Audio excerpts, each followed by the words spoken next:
Bonjour à toutes et à tous. Je suis ravie de vous retrouver pour ce Live by Nexem spécial rentrée budgétaire. Vous pourrez d'abord visualiser une interview du président de Nexem, Alain Raoul. Ensuite, j'aurai le plaisir d'animer une table ronde intitulée « Le budget des associations à l'épreuve du contexte économique ». Et enfin, j'animerai une deuxième table ronde, plus spécifiquement consacrée à la problématique énergétique sous l'angle développement durable. Et tout de suite, place à l'interview.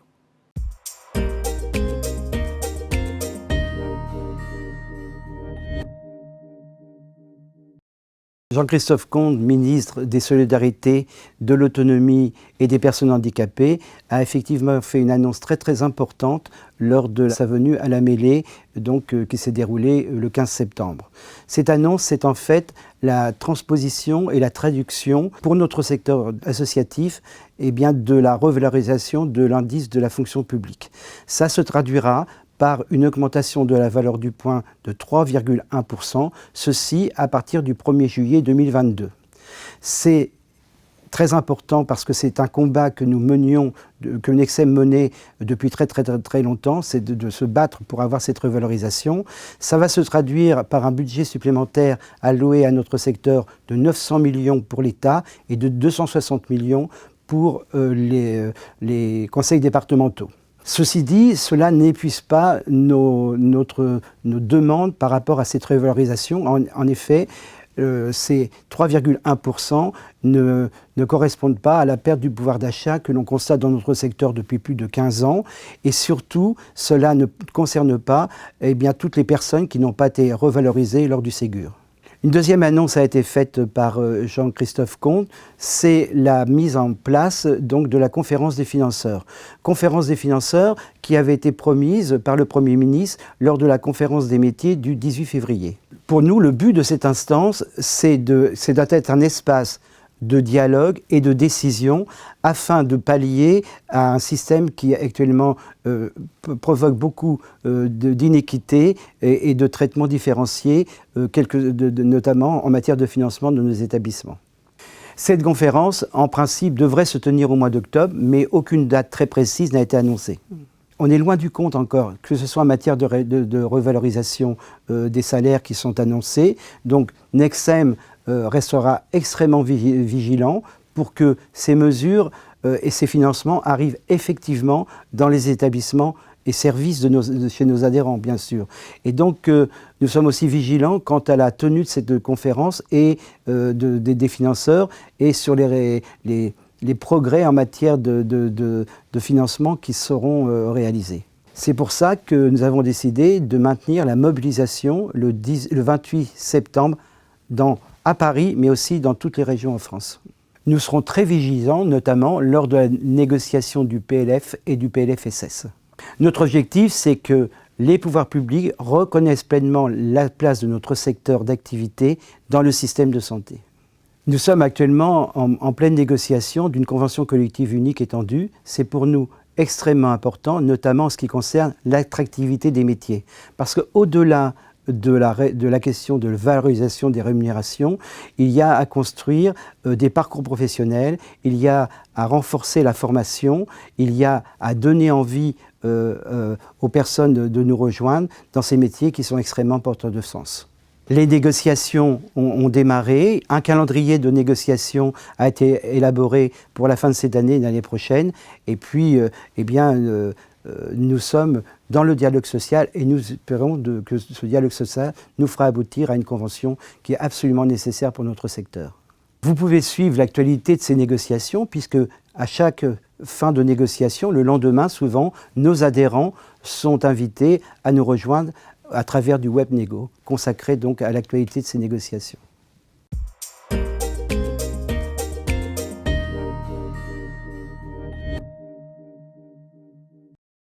Alors bienvenue à cette table ronde que nous avons intitulée « Le budget des associations à l'épreuve du contexte économique ». En cette rentrée budgétaire un peu compliquée. Mes invités, je vous les présente. Alain Turgeman, qui est donc directeur études économiques de la BPCE. Catherine Sage, qui est expert comptable du cabinet Gégard Creatis. Et enfin, Marie Aboussa, directrice du pôle OSMS de Nexem. Donc bienvenue à tous les trois. Merci d'avoir accepté cette invitation. Ma première question, elle est pour vous, Monsieur Turgeman. Elle est liée au contexte économique et financier. Quelle analyse peut-on faire à ce jour et pour l'année à venir 2023 ? Aujourd'hui, je pense que si on devait déterminer un peu ce qu'est l'environnement économique, on utiliserait un mot, c'est celui de stagflation. Stagflation, c'est-à-dire stagnation économique, et inflation forte, une inflation qui devrait être en moyenne autour de 5,5%, voire un petit peu plus cette année, avec un corollaire, c'est du fait de cette inflation, une augmentation des taux d'intérêt. Je crois que c'est vraiment ces trois dimensions qu'il faut avoir en tête. Et donc l'inflation, c'est un prélèvement sur le pouvoir d'achat et des ménages et des entreprises. Ce prélèvement, il a un double impact. Le premier impact, c'est que les ménages et les entreprises vont moins consommer, moins investir. Ça va déprimer l'activité économique. Et en plus, ce prélèvement se fait au profit de pays qui ont plutôt un taux d'épargne assez élevé, qui ont moindre rôle dans le commerce mondial. Donc ça réduit la demande générale sur l'ensemble des pays exportateurs. Donc un deuxième effet dépressif sur l'économie. Donc il faut attendre pour l'année prochaine une croissance économique qui se situe au mieux autour de 0,5%, voire qui pourrait être négative si jamais on avait en plus une pénurie de gaz pendant l'hiver qui oblige beaucoup d'entreprises à fermer et qui réduirait encore la croissance économique, auquel cas on entrerait en récession. Donc très faible croissance économique du fait du prélèvement inflationniste sur les agents économiques. La deuxième dimension à propos de l'inflation, c'est qu'elle a tendance à se diffuser. Au départ, on avait une inflation qui était avant tout énergétique. Elle s'est transmise bien sûr aux biens industriels et puis via l'augmentation des salaires qui a suivi pour maintenir le pouvoir d'achat, on a un effet sur les services et donc une augmentation du prix des services. Donc cette inflation, même si on a un ralentissement économique l'an prochain, va se prolonger et on attend une inflation, encore une fois, en moyenne autour de 4,5 à 5 pour l'année prochaine. C'est notamment la prévision de la Banque de France, enfin en tout cas la toute dernière du 15 septembre. Et puis, dernier élément, à la suite de cette montée de l'inflation, qui en France est relativement limitée par rapport à la moyenne des pays européens. Il faut comprendre que dans la zone euro, on a plus de 10 pays qui ont une inflation supérieure à 10% aujourd'hui. Certains, on est à 25%. Donc la BCE se sent obligée de réagir, à la fois à cause de cette forte inflation en Europe et du fait que la Fed aux États-Unis augmente beaucoup ses taux d'intérêt. Et donc on a une augmentation des taux d'intérêt, et donc on devrait avoir des taux d'intérêt qu'on dit à 3 mois, c'est-à-dire à court terme, qui serait de l'ordre de 2 à 2,5 l'an prochain. Ils sont déjà à plus de 1 alors qu'ils étaient négatifs il y a à peine quelques mois. Donc augmentation des taux d'intérêt, également augmentation des taux d'intérêt à long terme, puisque le coût du financement de l'État est aujourd'hui à 2,5. Dans le meilleur des cas, il restera autour de ce niveau-là. Ça veut dire que, dernier impact, celui du déficit public devrait rester significatif pour soutenir le pouvoir d'achat des agents économiques et éviter notamment des situations trop désastreuses du fait de l'augmentation du prix du gaz ou de l'électricité, donc fameux bouclier tarifaire. Ça coûte beaucoup d'argent public et donc ça explique un déficit qui devrait se situer autour de 5,5%, et donc notre dette publique va rester très élevée, autour de 113% du PIB. Donc un tableau qui n'est pas extraordinairement chatoyant, qui va surtout être très difficile en 2023, au moment où on aura toujours de l'inflation, mais une forte baisse, un ralentissement ou une baisse de l'activité économique. Marie, Nexem a publié les indicateurs économiques spécifiques pour notre secteur récemment. Qu'est-ce qu'on peut en dire et est-ce qu'aussi on a une visibilité sur le PLF et PLFSS ? Alors, je vais rebondir sur ce que vient de dire M. Alain Turgeman pour dire que ça a été extrêmement compliqué, compte tenu en fait d'une inflation qui est galopante mais qui est assez fluctuante, de pouvoir proposer en fait des indicateurs socio-économiques pour les budgets. On s'est arrêté volontairement sur à la fois les éléments en fait transmis par la Banque de France, mais aussi pour tenir compte aussi de ce qu'on pouvait prévoir pour 2023. Et donc du coup, on s'est arrêté sur un GVT, donc un glissement vieillesse technicité à hauteur de 0,65 et avec une évolution d'une valeur du point à hauteur de 3,95, sachant que l'idée c'était de tenir compte des effets ou de la revalorisation en fait, du point indiciaire de la fonction publique. Là aussi, on nous a annoncé, et on comprendra tout à fait que les adhérents, du coup, soient un peu mécontents parce qu'on n'est pas sur des données fiable. Et on insiste beaucoup pour dire que, un, c'est prévisionnel, et deux, on le fait sur la base en fait, des éléments en fait, à disposition à date, pour justement tenir compte du fait que le ministre, la semaine dernière, dans le cadre en fait, de la mêlée, le ministre en fait, des Solidarités a annoncé en fait, qu'il y aura bien en fait, une revalorisation, ou en tout cas une traduction de l'augmentation du point indiciaire de la fonction publique, sans pour autant qu'on puisse savoir véritablement ce que cela va donner. Donc, on va rester en fait sur les informations que je vous ai données, à savoir 0,65 pour le GVT et 3,95, tout en sachant que suivant en fait la négociation dans le cadre en fait de la base, puisque ça va se faire au niveau d'Access, on aura des informations qui vont arriver au fur et à mesure. Sachant qu'en plus de ça, aujourd'hui, nous n'avons aucune information fiable au regard en fait du PLFSS et du PLF. Donc, ce qui veut dire qu'on navigue un petit peu à vue, sur la base à la fois d'une inflation galopante et sur la base en fait des effets qu'on va avoir au titre en fait du risque de coupures et autres qui vont effectivement donner lieu à une inquiétude forte au niveau de la période qui va arriver. Du coup, Catherine, comment les gestionnaires que vous accompagnez prévoient de finir l'année d'un point de vue comptable? Est-ce que vous avez une visibilité, vous, là-dessus? Alors, les gestionnaires, pour les prévisions, vous savez qu'ils sortent de 2 années Covid, d'augmentation de salaire sur lesquelles on n'avait pas de vision. Donc, faire des prévisions aujourd'hui, c'est quand même un exercice extrêmement compliqué pour tout le monde. Et en ce qui concerne, vous me posez plus particulièrement la question sur l'inflation, en fait, cette inflation, elle était imprévisible, elle s'est dévoilée au cours de l'année 2022. Et du coup, et je dirais même que pour les gestionnaires d'établissements, notamment ceux qui utilisent du chauffage, etc., elles ne sont pas encore vraiment révélées, puisqu'on va avoir des augmentations en fin d'année, on va mettre en route les chauffages en fin d'année. Donc la première partie de l'année, finalement, elle était surtout pour les gestionnaires marquée sur les négociations salariales. Allait-on avoir ou pas les financements pour ces augmentations, de quelle nature allait-elle être? Et du coup, en fait, c'est seulement là, maintenant, en septembre, qu'on essaye d'avoir des prévisions en tenant compte de cette inflation. Donc c'est un exercice quand même extrêmement compliqué. Et je dirais que pour les informations que j'ai des gestionnaires qui se sont mis à faire des situations au 30 juin, un peu pour y voir clair, comparé à quel budget d'ailleurs, c'est aussi un exercice compliqué, pour ces gestionnaires, aujourd'hui, il n'apparaît pas réellement cette incidence. Pourquoi?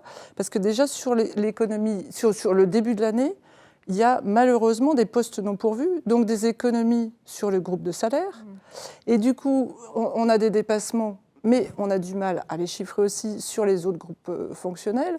Donc je dirais que l'année 2022, aujourd'hui, au mois de septembre 2022, c'est une année un peu bancale sur laquelle on a du mal à avoir un atterrissage. On sait que cet atterrissage, il sera en fait contradictoire. Peut-être des économies sur les salaires, des économies qu'on n'a pas voulues. On aimerait avoir les postes pourvus. Et de l'autre côté, des dépassements sur le groupe 1. Et donc, le résultat net qu'on va sortir, il ne faudra pas s'apesantir dessus. Il faudra essayer de l'analyser un peu plus. Plus dans la perspective de 2023. Et alors, c'est sur 2023, effectivement, qu'on va pouvoir commencer à vraiment travailler les choses vis-à-vis de l'inflation. Monsieur Turgeman, en matière donc d'inflation, de coûts, est-ce que les banques peuvent accompagner les gestionnaires? Est-ce qu'il y a des outils qui sont proposés, notamment par la BPCE, mais d'autres, j'imagine? Oui, les outils sont un peu toujours les mêmes, c'est-à-dire qu'il y a la mise à disposition de l'ensemble des possibilités de financement. Sur le pôle client, on peut avoir également beaucoup de possibilités. Je crois que ce qui est vraiment important dans la période, c'est qu'il y a un échange très rapidement et le plus en amont possible sur les problèmes qui pourraient arriver, ou en tout cas la façon de gérer cette situation effectivement très surprenante et très déstabilisante pour les gestionnaires comme pour les banquiers. Et donc, le plus tôt possible, parler et de parler objectivement sur la base des données disponibles à ce moment-là, essayer de les projeter un peu, le cas échéant, revenir régulièrement pour que le gestionnaire et le banquier parlent un langage commun. Alors celui du banquier, c'est beaucoup les chiffres quand même, il faut reconnaître, mais ça permet finalement de préparer à l'avance les solutions qui seraient nécessaires et d'éviter de se trouver dans une situation in fine qui deviendrait très, très compliquée. Ce que vous avez dit montre bien à quel point aujourd'hui c'est difficile de se projeter à moyen, long terme, mais qu'à tout le moins, à court terme, on soit bien au clair sur les enjeux, comment y faire face. Et je pense qu'à cette condition, le dialogue est maintenu et la capacité à trouver des solutions sera assurée. Donc le maître mot, anticipation. Est-ce qu'avec les autorités de tarification et de contrôle, on peut aussi être dans l'anticipation, le dialogue, la négociation? Est-ce qu'on a une visibilité là-dessus? Alors, on va avoir à minima 2 cas de figure. Les associations ou les établissements qui sont dans le cadre en fait, d'une annualité budgétaire et les associations qui ont en fait signé des CEPOM.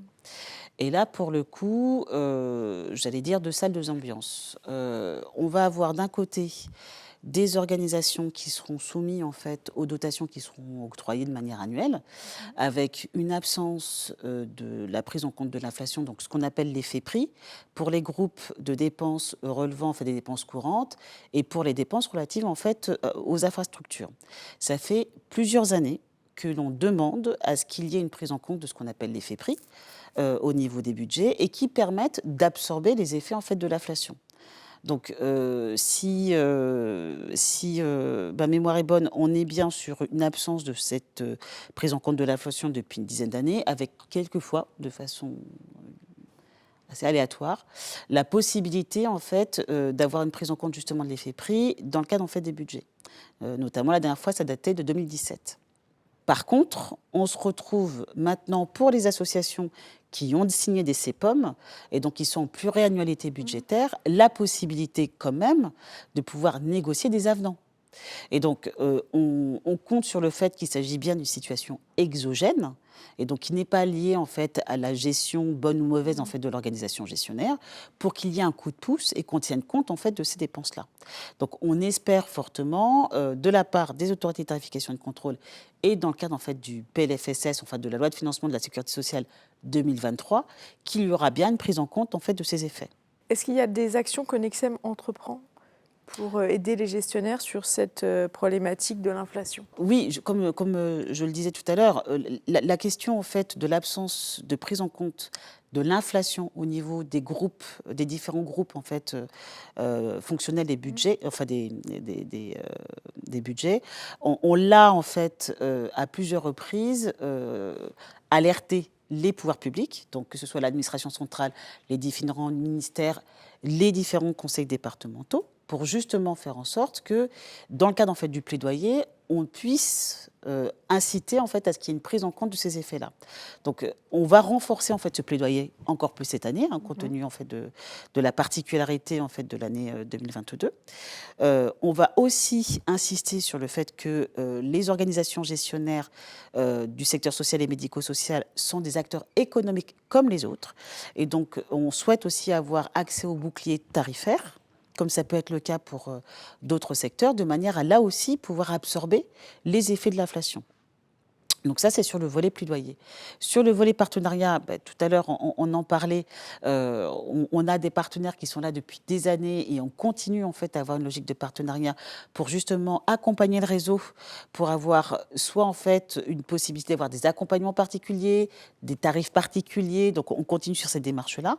On va aussi poursuivre en fait le partenariat vers des acteurs qui pourraient, soit par le biais en fait de subventions, soit par le biais en fait d'analyse en fait des coûts, proposer en fait des économies d'échelle. C'est vraiment en fait une démarche qu'on va renforcer encore plus, même si on le fait depuis de nombreuses années, hein, mais on va renforcer encore plus cette démarche pour justement être au plus près en fait du réseau dans cette période particulière qui, a priori, si je comprends bien, est faite pour durer quand même un certain nombre de temps. Le dernier élément, et qui n'est pas neutre, c'est qu'on est aussi en train de voir, pour s'appuyer sur un groupe de travail particulier, pour là aussi recenser de manière assez fine les postes de dépenses qui ont pu faire des bons depuis ces dernières années, pour qu'on essaie de voir quel levier utiliser pour accompagner le réseau, et là aussi baisser la tension, qui de toute façon est une tension financière qui est faite pour durer. Du coup, j'avais cette question sur l'impact que va avoir l'inflation sur les budgets. Peut-être que, Catherine, vous voulez compléter ? Alors l'impact, si on descend au niveau du budget de l'établissement, il va falloir donc prendre en compte ces fameux taux d'inflation dont on parle. avec bien sûr toute l'incertitude qui va avec. Et donc il faut impérativement que les gestionnaires présentent des budgets transparents. Jusqu'à présent, dans les dernières années, il n'y avait pas d'inflation, il y avait cette non prise en compte d'ailleurs d'augmentation des prix, et les gestionnaires avaient pour tendance à se conformer en fait aux injonctions de l'administration, c'est-à-dire le taux directeur est de 0,48, faisons nos budgets avec 0,48, et puis on verra après à la gestion. Et d'ailleurs, c'était aussi le sens maintenant du financement dans les CPOM, avec des enveloppes qui sont pluriannuelles, reconduites juste avec un taux d'augmentation. Aujourd'hui, le contexte, comme on l'exprime depuis un certain temps, a complètement changé. On ne peut plus juste se conformer à cette injonction de se ranger au financement attribué. En particulier, je pense à l'EPRD. Donc l'EPRD, État prévisionnel des recettes et des dépenses. Quand on est en CPOM, l'exercice de l'EPRD, que demande la réglementation, c'est de dire, avec les financements que vous avez, équilibrez les choses.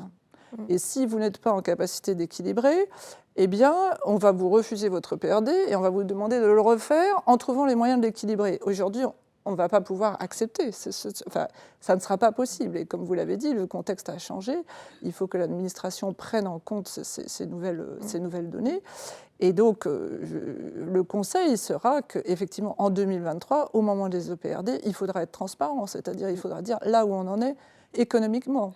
Et qu'on n'est pas, les gestionnaires ne sont pas capables de réduire les prix. Ils sont capables de faire des économies, mais il y a quand même des impacts sur lesquels ils ne peuvent pas agir. Et donc là la négociation, le terme de la négociation va changer. Donc si vous me demandez que doivent faire les gestionnaires pour les budgets 2023, ils doivent, en fonction des données connues, être tout à fait transparents et dire là où ils vont aller. Et j'attirerai l'attention sur ceux qui sont encore en procédure contradictoire, BP, compte administratif. Et je remarque encore, quand je participe à des conseils d'administration, qu'aujourd'hui, les administrateurs, ils se laissent leurrer par le fait qu'un budget est équilibré. C'est-à-dire qu'en fait, on est obligé, c'est la réglementation qui nous dit il faut équilibrer un budget. C'est-à-dire il faut mettre, une fois qu'on a fini de lister ses charges, on met les produits en face, le même montant. Et souvent, les administrateurs, ils disent on avait un budget équilibré et puis on sort en déficit. Comment m'expliquez-vous ça? Donc il faut bien être transparent vis-à-vis de ça. L'exercice budgétaire de présenter un budget équilibré, ce n'est pas l'exercice de se projeter dans la gestion. Dans la gestion, il faut voir quel sera vraiment l'atterrissage. Est-ce qu'on sera ou pas en perte? Et il faut être transparent vis-à-vis du conseil d'administration et peut-être aussi des autorités de tarification. On le rappelle assez régulièrement en disant effectivement l'exercice voudrait que ce soit équilibré. Oui. Par contre, dans la vraie vie, on sait aussi que, compte tenu en fait de l'augmentation des prix, on parlait de l'inflation et autres, même si on a eu une inflation qui n'était pas aussi importante les autres années, on sait que c'est un effet quand même qui suit une augmentation et on demande pour les associations à faire en sorte que cette démarche vérité, cette opération vérité, elle soit faite, quitte à ce qu'on nous refuse après le budget, mais au moins on sera au plus clair et le plus transparent possible. D'un point de vue contrôle de gestion, comment elles peuvent préparer au mieux leur budget 2023 ? Alors, d'un point de vue contrôle de gestion, alors ça c'est une question importante pour le secteur, le contrôle de gestion. Ça l'a toujours été, mais alors là c'est devenu prédominant. Alors je dirais que avec le Covid, les services administratifs comptables ont appris à télétravailler du jour au lendemain. Ils ne savaient pas faire ça. Alors là, je crois qu'ils vont apprendre à faire du contrôle de gestion. Ils vont y être obligés. Ça fait longtemps que nous, les experts comptables, on les accompagne. Mais là, je pense que ça va être le coup d'accélérateur. Il va falloir savoir en temps réel où on en est. Ça sera indispensable. Et pour ça, il faudra qu'effectivement que les services comptables financiers qui ont toujours eu l'habitude de s'adapter aux nouvelles réformes, qui ont toujours leur quotidien bouleversé, et bien là, il y a des outils qui existent, on va s'y mettre très rapidement, par exemple la dématérialisation des factures, le circuit des achats dématérialisé, qui permet en temps réel de savoir où on en est dans les engagements, de connaître les ajustements de prix, de savoir vraiment nos lignes budgétaires, comment elles sont gérées. Donc il faut que la modernisation ait lieu de ce point de vue-là. et qu'on puisse avoir des informations financières fiables en temps réel sur le montant des dépenses. Alors il y a d'autres indicateurs tels que l'activité, les frais de personnel, pour ça on les connaît assez bien, mais souvent sur les dépenses du groupe 1 ou du groupe 3, on a les informations un peu tardivement. Et là, c'est ce qu'on appelle le contrôle de gestion. Il faudra accompagner tous les acteurs pour que très rapidement, ils aient des outils vraiment performants sur ce sujet. Marie, Jean-Christophe Combe a annoncé lors de notre événement La Mêlée, donc notamment l'augmentation dans le même esprit que celle de la valeur du point de l'indice de la fonction publique, mais également la création, la mise en place d'une conférence des financeurs. Qu'est-ce qu'on peut en attendre ? De façon optimiste, j'allais dire, on peut en attendre beaucoup, parce que ça fait quand même quelques années, en fait, et ça a été évoqué clairement dans le cadre de la mêlée, qu'il y a quand même un jeu de ping-pong entre les différentes autorités de tarification et de contrôle, entre d'un côté l'État, les opérateurs de l'État et les départements. Donc l'idée de se réunir tous ensemble pour avoir enfin une gouvernance unifiée du secteur, c'est pour nous, en tout cas, on y va avec cet espoir-là. Après, il y a aussi cette question, en fait, qui est un petit peu, comment dire, qui paraît pas grand-chose, mais qui est la question, en fait, des financements et de ce que doit, en fait, l'État au département, ou le contraire. L'idée étant d'être le plus étal possible pour pouvoir repartir sur de nouvelles bases.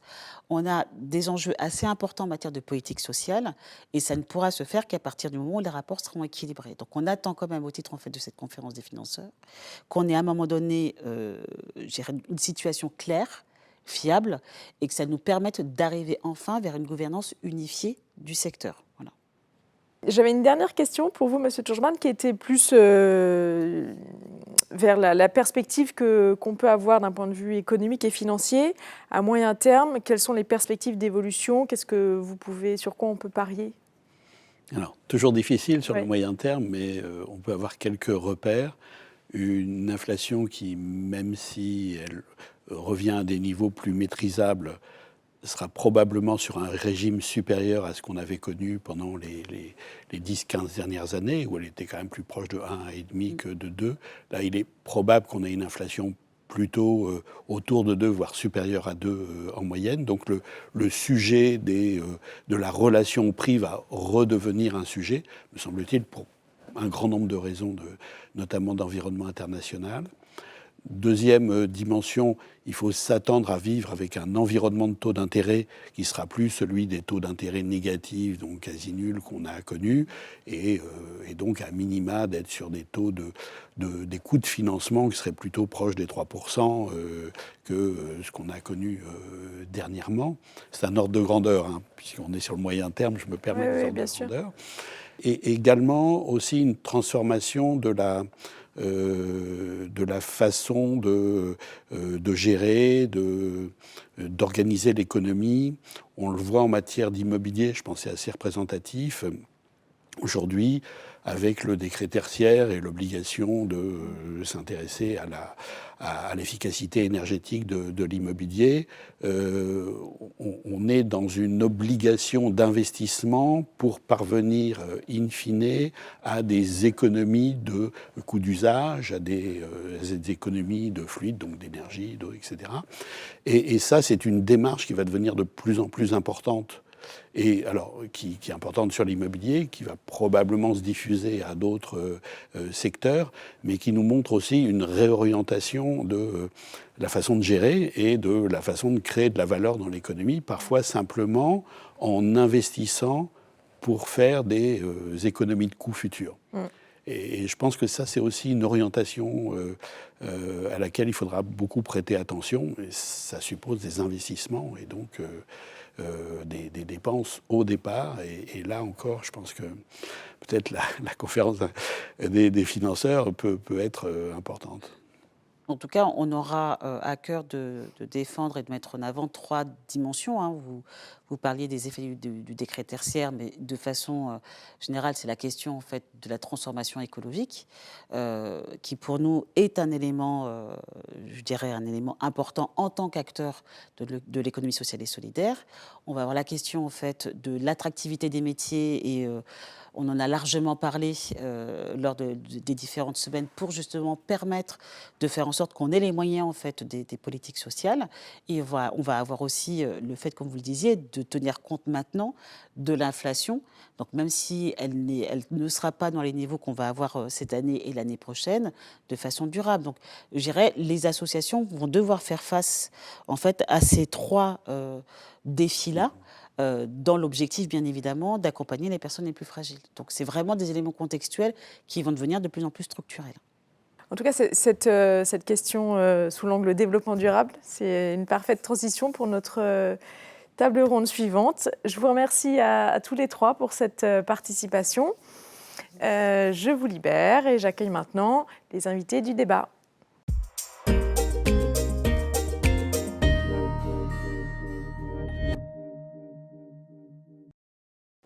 Donc, bienvenue dans cette table ronde plus spécifiquement consacrée à la problématique énergétique. Dans le contexte de flambée des coûts et compte tenu aussi du décret tertiaire, nous avions envie de poser la question du bilan énergétique et de la réduction des consommations pour les associations du secteur social et médico-social. Alors mes invités, je vous les présente. Isabelle Dolac, qui est directrice générale de la Fondation Delta+. Bonjour. Bonjour. Emmanuel Afonso, qui est directeur général des Papillons Blancs 76, et Emeline Flinois, qui est donc directrice du pôle investissement, logistique et développement durable et du pôle RH de l'ANAP. Bonjour. Donc bienvenue à tous les trois. Ma première question, elle était pour vous, Emmanuel. On parle parfois de décarboner. Qu'est-ce que ça signifie pour les acteurs du social et du médico-social ? Alors, on parle beaucoup de décarboner en ce moment. C'est un peu sur toutes les lèvres sur cette rentrée. C'est un terme qui est arrivé il y a une dizaine d'années. Décarboner, en partant de la définition, on réduit son impact au niveau de l'environnement. Ce que ça veut dire, c'est avec l'été qu'on vient de vivre, c'est une prise de conscience de tous les impacts dans l'environnement. Notre rôle au niveau de notre secteur, c'est d'accompagner les plus fragiles et c'est de réfléchir au niveau de ces plus fragiles sur l'impact qu'il peut y avoir sur cet environnement qui est dégradé.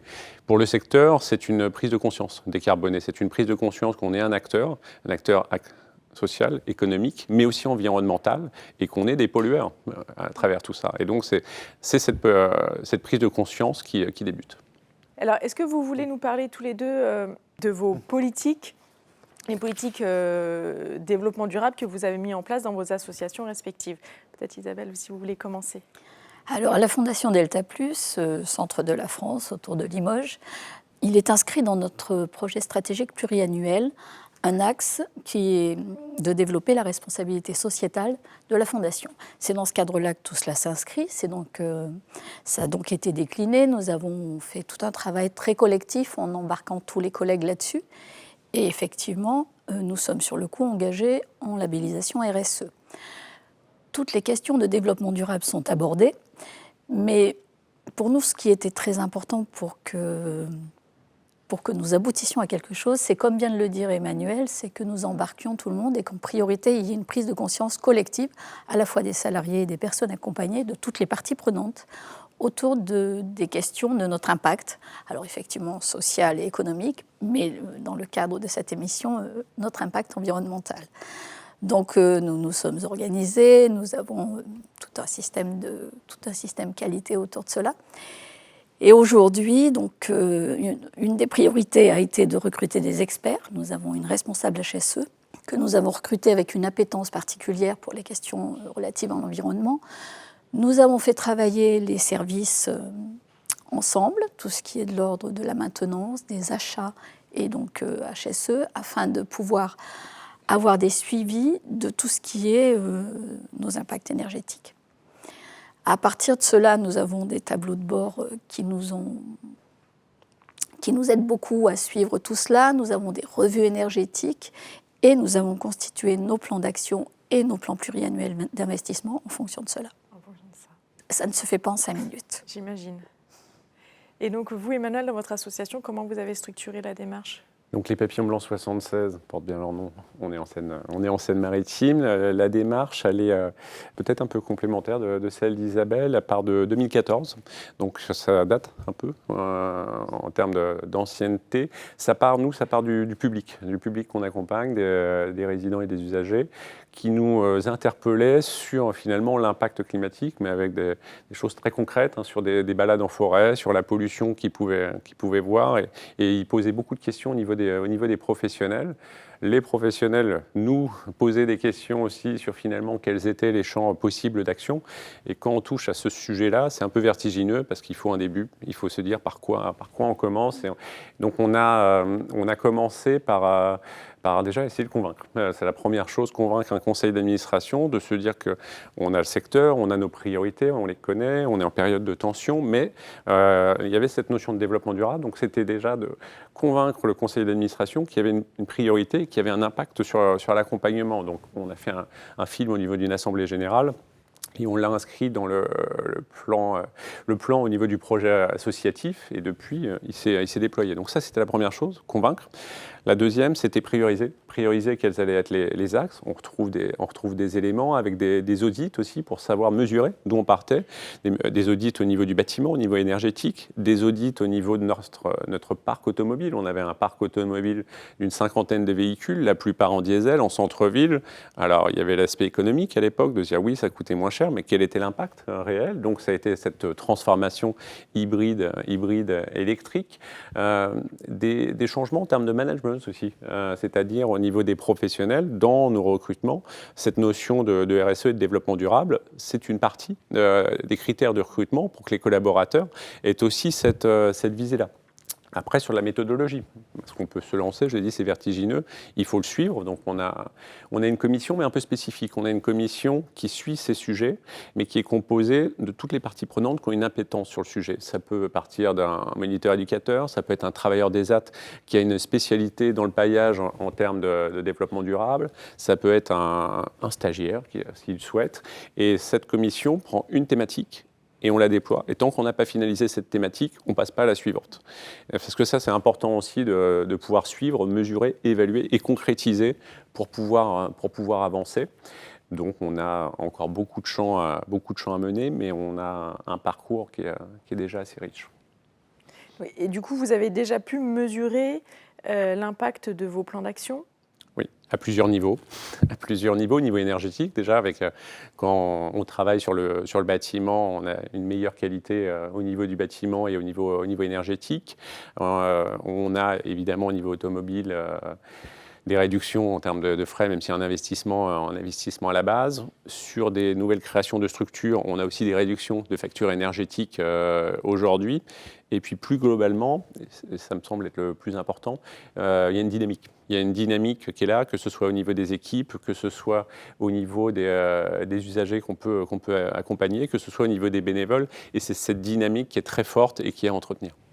Un atout pour la marque employeur aussi, quoi. Un atout pour la marque employeur aussi. On le lie avec l'attractivité des métiers, qui au niveau de Nexem est un sujet actuellement.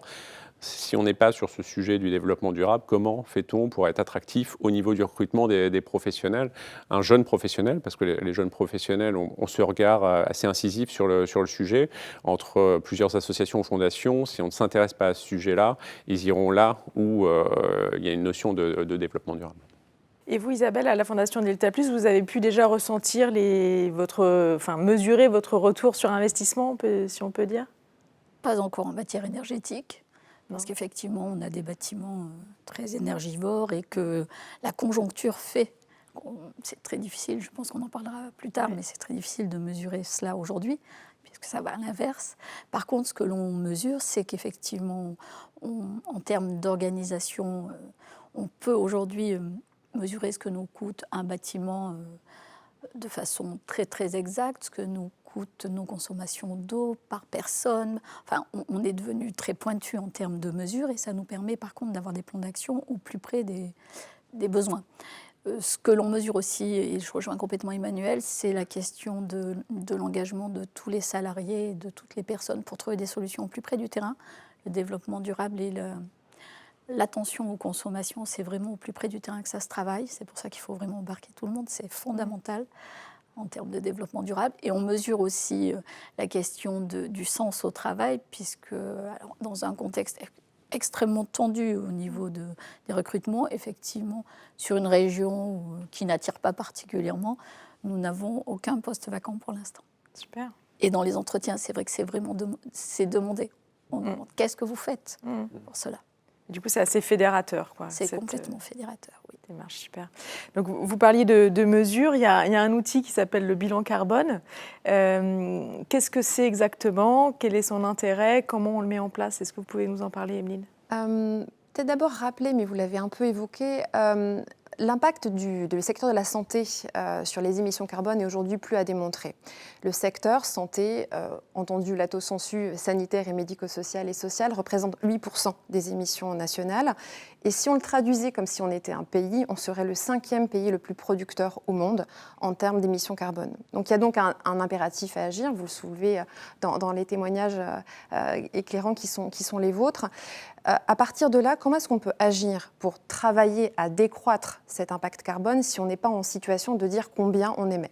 C'est tout l'enjeu de cet outil, qui est le bilan carbone, qui est finalement de faire un focus, un T0, pour dire, voilà, cet établissement, cette structure émet tant de tonnes équivalent CO2. Donc à partir de là, il s'agit du coup... Alors, outre cet intérêt de mesure, si je puis dire, de savoir où est-ce qu'on en est de son émission carbone, il y a d'autres enjeux ou d'autres effets collatéraux à pouvoir mener un bilan carbone. Vous l'avez soulevé, il y a la question du coup de l'embarquement du collectif, de pouvoir associer ses salariés et même parfois ses patients, ses résidents, en fonction de l'accueil qu'on peut mener, du coup à trouver des solutions et à vraiment générer quelque chose de collectif autour de cette démarche-là. Vous souleviez, il y a du coup des salariés qui demandent finalement vous faites quoi compte tenu de ces enjeux environnementaux qui se posent aujourd'hui. Également un enjeu d'économie qui n'est pas neutre puisque finalement en identifiant et en réalisant son bilan carbone, on arrive quand même à voir des éléments de perfectionnement ou de surconsommation. Finalement en faisant son diagnostic, on identifie des pistes d'amélioration et notamment des économies d'énergie avec l'inflation des coûts, vous l'avez indiqué en introduction, devient un enjeu crucial. Le dernier aspect, il ne faut pas l'oublier, c'est l'aspect réglementaire. Le bilan carbone est une obligation de par la réglementation qui s'applique à toute entreprise ou institution de plus de 250 salariés. Et à partir du 1er janvier prochain, on aura l'obligation de faire l'intégralité du scope bilan carbone, c'est-à-dire à la fois les émissions qu'on génère nous-mêmes, mais également les émissions générées par des tiers de par notre activité. Donc on est vraiment sur une appréhension exhaustive du bilan carbone et avec une amende qui va passer de 1 500 € à 10 000 € en cas de non-application, non-exécution ou non-atteinte de ce bilan carbone. Pour faire ce bilan carbone, est-ce que les associations peuvent s'appuyer sur des structures spécifiques? Oui. Alors, il y a plusieurs acteurs qui peuvent du coup aider. On peut déjà sous-traiter tout simplement la réalisation de son bilan carbone et avoir recours à un prestataire qui réalise ce bilan carbone pour notre compte parce qu'on est quand même dans une photo de son activité. On fait un focus sur qu'est-ce qu'on réalise, combien on a de bâtiments, qu'est-ce qu'ils consomment, quels sont les mouvements des salariés aussi. C'est vraiment une photo exhaustive de toute l'activité et donc avoir recours à un prestataire peut être aidant et donc il ne faut pas hésiter à se tourner vers les centrales d'achat, le RESA par exemple pour ceux qui peuvent en être bénéficiaires et d'autres également qui ont déjà en catalogue des prestataires déjà référencés pour pouvoir immédiatement mobiliser cette prestation. On peut aussi avoir recours, internaliser cette prestation, former dans le cadre d'un reclassement ou d'une réorientation de son référent développement durable. On peut le former et être habilité à réaliser son bilan carbone. Donc, il y a des formations habilitantes qui sont disposées sur ce secteur, dans ce dispositif. Donc, on peut mener cela. Et puis, on peut aussi s'appuyer vers les acteurs qui sont l'ADEME. Il ne faut pas hésiter du coup à aller consulter régulièrement leur site internet. Ils fournissent énormément d'outillage sur la question.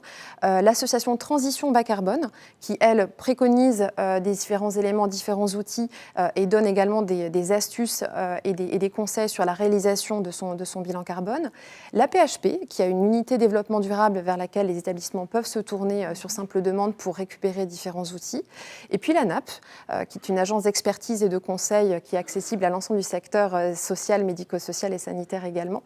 Et donc, on fournit différents guides, différents outils, un autodiagnostic sur sa démarche développement durable dans sa globalité, des guides pour mettre en place une flotte plus verte et moins consommatrice de carbone, comme vous l'avez mené pour votre part.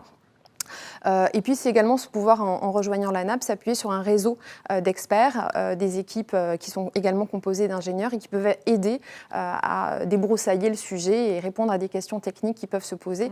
Vous n'êtes pas seul. Oui, parce que ça peut faire peur un peu. Oui. Mais est-ce que c'est compliqué finalement une fois qu'on est Non, lancé ? c'est pas si compliqué une fois qu'on est lancé. Il y a vraiment un sujet d'abord de passage. Il faut se dire qu'il faut y aller de toute manière. Voilà, ça fait partie des obligations qui sont les nôtres. Donc, il y en a d'autres qui sont passées avant. Vous en êtes la preuve. Ça s'est bien passé.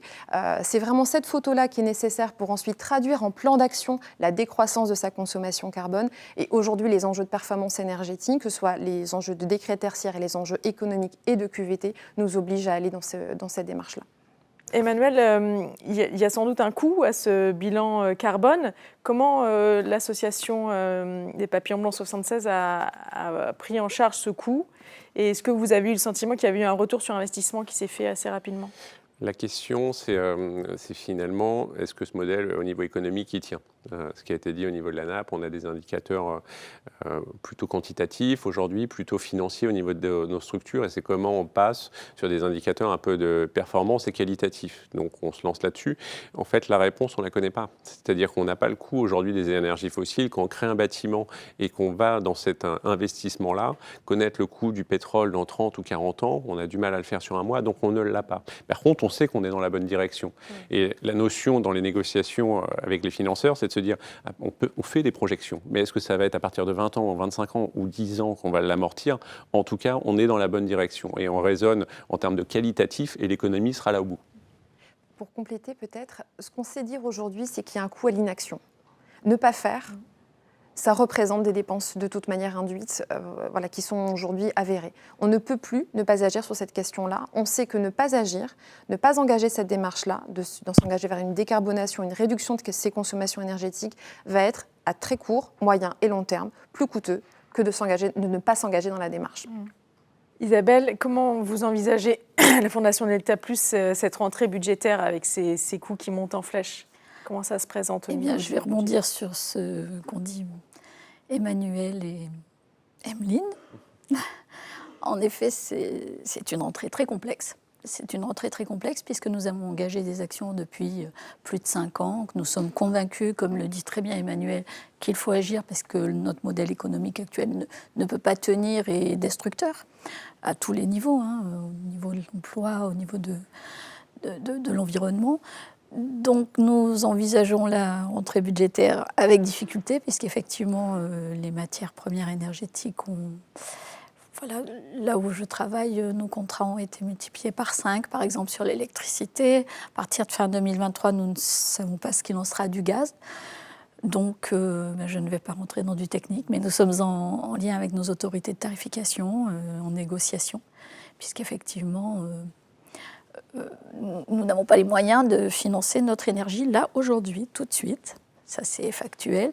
Et nous sommes en travail, j'y reviens, avec les parties prenantes, avec nos comités citoyens environnement, pour trouver des solutions, pour peut-être fermer des parties d'établissements, pour fonctionner différemment cet hiver. Ça, c'est notre travail actuel. Maintenant, on a l'urgence. D'urgence, donc beaucoup de rencontres, beaucoup de cogitations participatives pour essayer de trouver des solutions pour économiser tout de suite pour nos budgets de cette année. Pareil pour les papillons blancs. L'inflation est partout. L'inflation est partout. La rentrée est extrêmement tendue au niveau financier.